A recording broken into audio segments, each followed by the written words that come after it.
বঙ্গভবনে জিয়ার কাছে এসেছেন আন্তর্জাতিক বহু রাষ্ট্রনায়ক প্রতিনিধি, ওআইসির মহাসচিব হাবিব চাকতি, পিএলওর চেয়ারম্যান ইয়াসির আরাফাত, গিনির প্রেসিডেন্ট আহমেদ সেকু তুরে, মিশরের হুসনি মুবারক, সৌদি অর্থমন্ত্রী সাবা আল খায়ের, চীনের ওয়াং ওয়াং চেন, জাপানের তাকাসি হাওয়াকাওয়া, বার্মার নেউইন, বিশ্বব্যাংক প্রধান রবার্ট ম্যাকনামারা, বিশ্ব স্বাস্থ্য সংস্থার প্রধান ডক্টর মাহলার, এসকাপের নির্বাহী জেবি মারাবিজ, নোবেল বিজয়ী বিশ্বখ্যাত বিজ্ঞানী প্রফেসর আব্দুল সালাম, ইসমাইলিয়া সম্প্রদায়ের নেতা প্রিন্স করিম আগা খান, নোবেল শান্তি পুরস্কার বিজয়িনী মাদার তেরেসা সহ অনেকেই।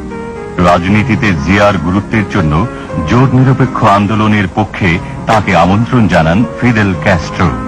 সম্মেলনে তৃতীয় বিশ্বের সংগ্রামী কণ্ঠ জিয়া বলিষ্ঠভাবে বলেন, To the Non-Proliferation Treaty was based on a firm conviction that there can be peace only through the elimination of all nuclear weapons. Moves towards the limitation of nuclear armaments and other weapons of mass destruction are important steps in creating an atmosphere of trust and the relaxation of tension. জিয়ার সঙ্গে সাক্ষাৎ করেন জোট নিরপেক্ষ আন্দোলনের অন্যতম স্থপতি Tito, ইরাকের সাদ্দাম হোসেন, আলজেরিয়ার বেনজাদিদ, মরক্কোতে হন সম্বর্ধিত, যুগোস্লাভিয়ায়, মিশরে ও গিনিতে লাভ করেন সর্বোচ্চ রাষ্ট্রীয় সম্মান। কুয়েতের আমির আন্তরিক সংবর্ধনা জানান। সংযুক্ত আরব আমিরাতে পান উষ্ণ অভিনন্দন। ফিলিপাইনে করেন গুরুত্বপূর্ণ আলোচনা। উত্তর কোরিয়ার জাতীয় উৎসবে তিনি ছিলেন মধ্যমণি। বাংলাদেশকে সর্বাধিক আর্থিক সাহায্য দানকারী জাপানে পান বিপুল আন্তরিকতা।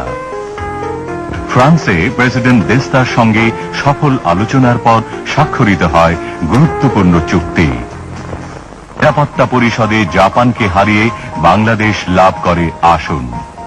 জাতিসংঘে এক স্মরণীয় বক্তৃতায় তিনি বলেন, Special efforts must be made to develop the resources of such countries so as to reduce their vulnerability to external pressure and manipulation.